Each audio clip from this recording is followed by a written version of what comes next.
quite a lot of work. It is MOT day for the Supra. You get this in, see what it fails on. Might pass, never know. But it's all working, everything's running fine. Let's see if we can get it through its MOT and get it on the road again.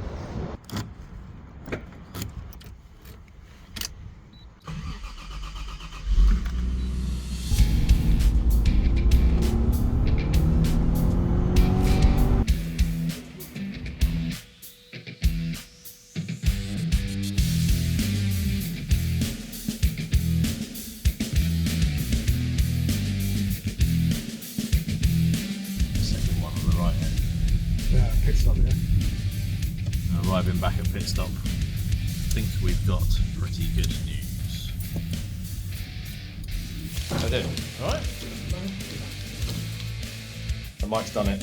I'm not wearing glasses, which is a bit weird, but we're done. Super. Passed? Yeah, to be fair, it's cool, isn't it? Tidy. Nice. Now I've got the Supra sorted, passed its MOT. Just getting some V-power, take it for a bit of a drive.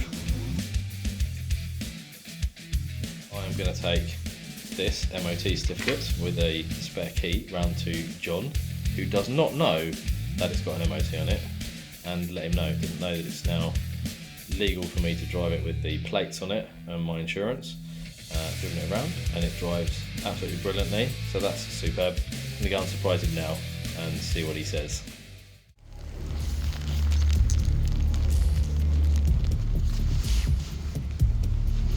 Absolutely chucking it down.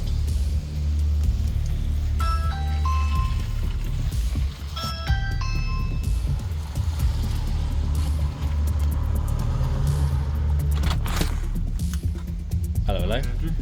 You mind if I video you for a minute? It's all good. It's very dark. It's the way you like it. Oh yeah. Do you want that? What's that? Is that an MOT? That is an MOT. There is no way that is real. That is completely real. No way. Fully tested out. Yeah. That's past its MOT? Yeah, with 2 minors on it that weren't even significant. After all those years? Yeah, one actual MOT. I'm well pleased, and it drives amazingly as well. I was going to bring it round, which is why I wanted you here, because I was going to bring it round, but it's chucking it down. And as we know, it has a bit of a water leak. Turbo, yeah, with a water leak. And it'll be a bit, power at the back. A bit messy. So yeah, I'll stop video. We can have a proper chat about it.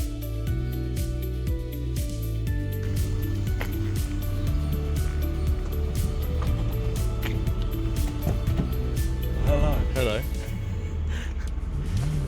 Sounds smooth, doesn't it? Sounds absolutely completely different.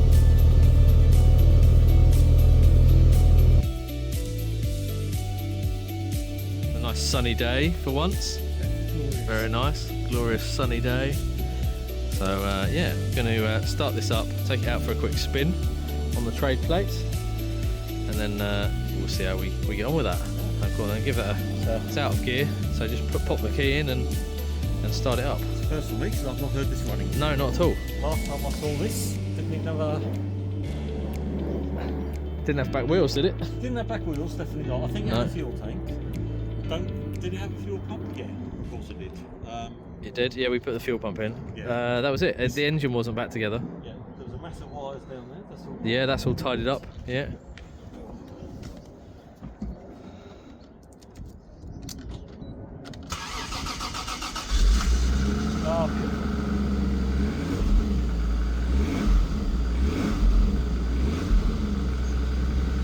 They're sounding very nice.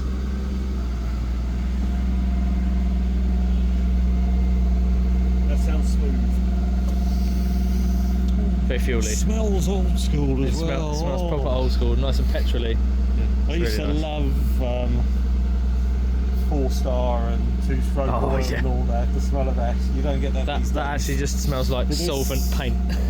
It's that strong. It smells of proper petrol. It does smell of proper petrol. It's got super in it at the moment. Completely unenvironmentally friendly way. Yeah. Gee, that's not bad. That is not bad at all.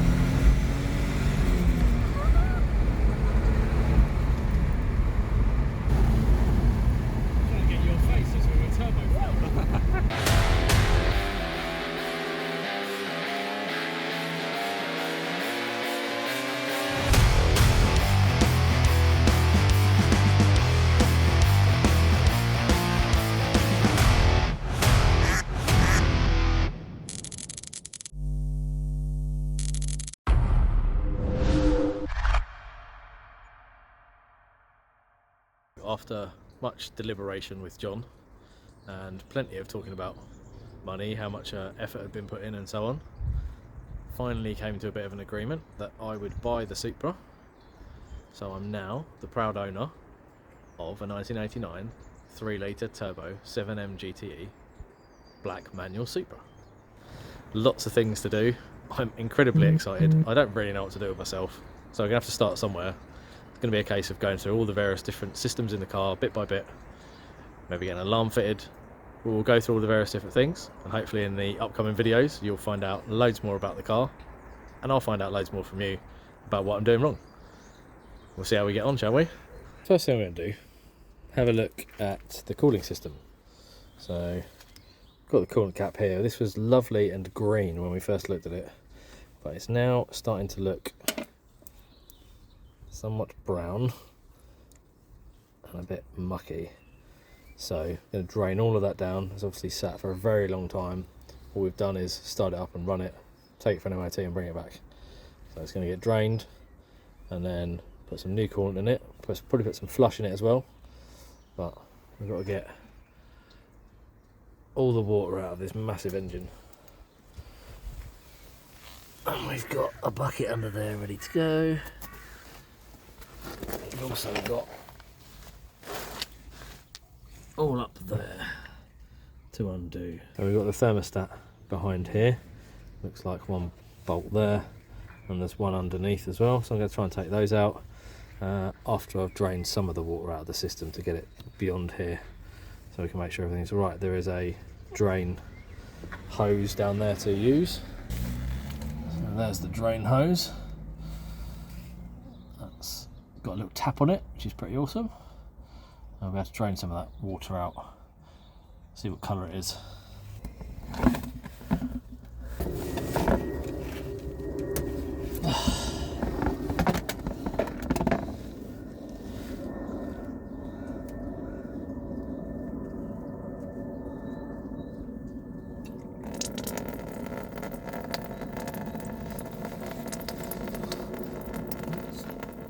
Not too bad a colour. Better than I thought it would be.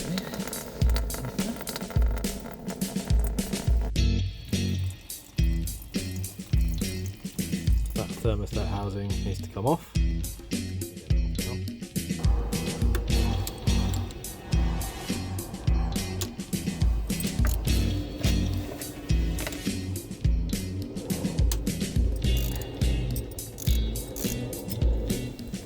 Boy, am I glad that came out alright.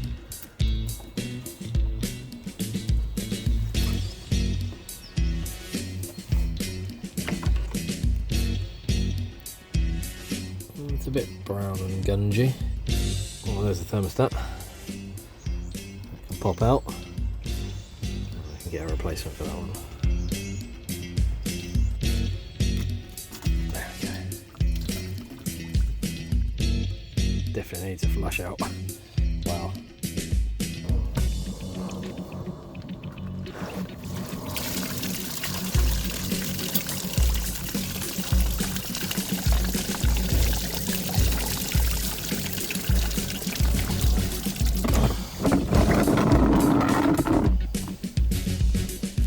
Yeah, pretty sure that's not the colour it's supposed to be. Nor is it supposed to have loads of bits in it.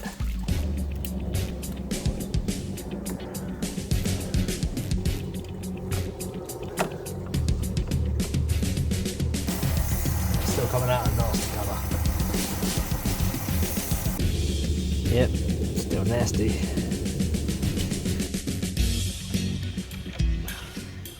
Doing.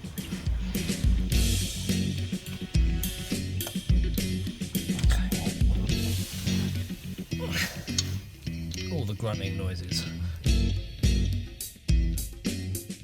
And we are. Oh, there we go. What have we got in the end of that then? Oh. There's a whole solid lump of. There is. Oh, Jesus Christ. That, yeah, that pipe. Is it going to come off without taking that pipe with it? The metal connection I'm talking about. Yeah.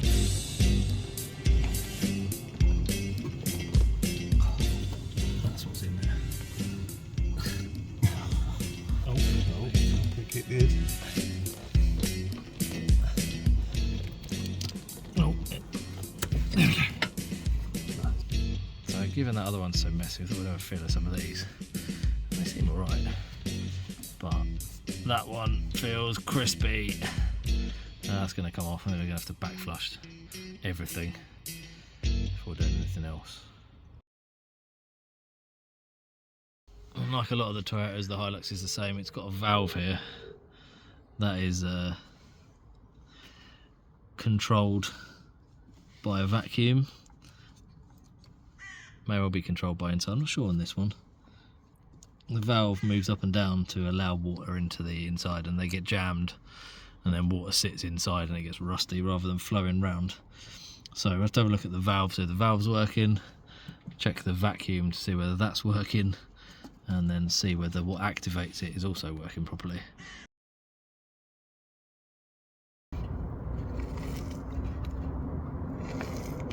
Oh. Yuck.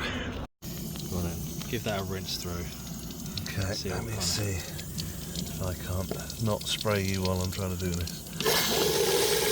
Oh. I think that's rinsed. Let's slowly tip that out then.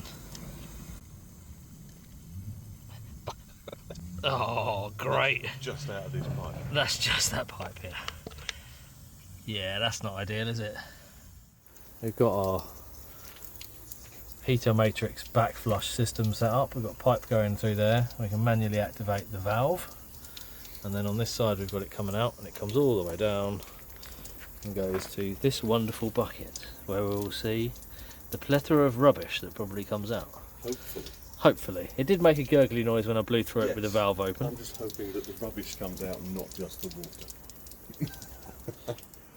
Yeah, let's hope that's the case, because yeah, rubbish and water. Let's get it cleared. Start off a little bit. Flush it through.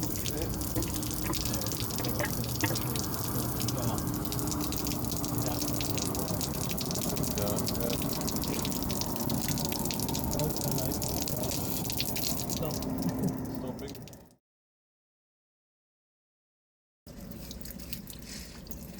Mucky. After that mess that came out of the heater matrix, now got this reconfigured to go through, back flush through the top of the engine, and now we come out this side over here, at the bottom, just over there, and then we come out this way. And we're off to a much bigger bucket this time. We have a big sigh applying water. I am in position. Yes. Ready? Right, go on then. Let's see what comes out. It might take a while to fill the engine up, to be fair, but yes, it's blowing all the air out. Filling the engine block up. Yeah. Oh, there comes all the crap out of it. Wow. Oh. Plenty of rubbish came out there. It's coming out pretty clear now, though.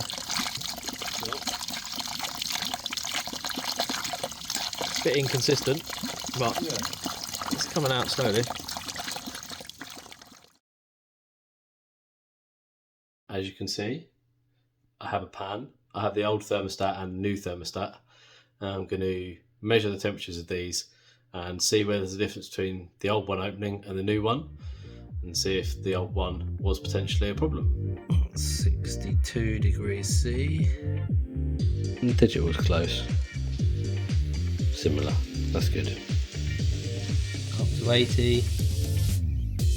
That's approximately 88. The old one's open before the new one. Well, it's definitely opened up, as you can see through the hole. That one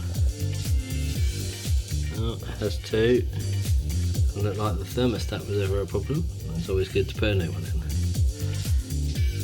Both opened all the way. That's a positive sign at least. Maybe it is the radiator that's a problem. Well, I've taken the lower bit of this fan shroud out and this bracket. Just about to do that bracket. The pipes are all off, and that should be that whole rad unit can come out.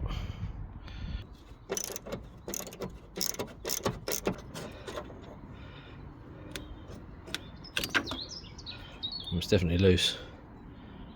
Be careful we don't hit this clutched fan down there. Yes, yes, a mysterious cable tie. I think holding the shroud on because it's broken. Yes, it's broken up there.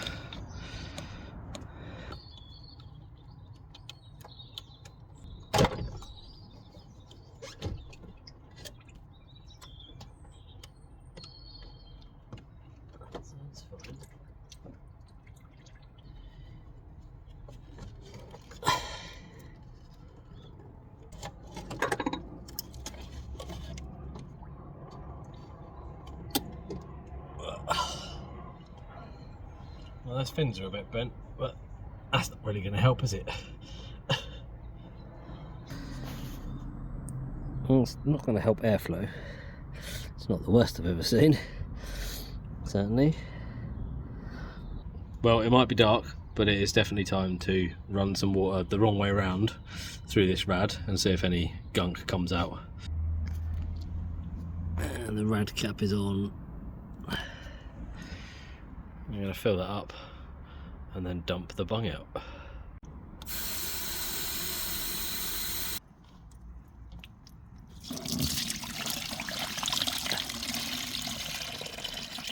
Oh, that came out nasty. There was big lumps in that, I could feel it.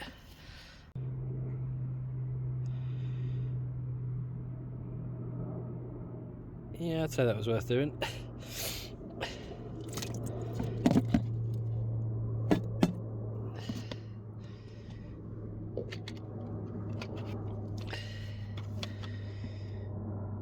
That can't have been good for you, can it?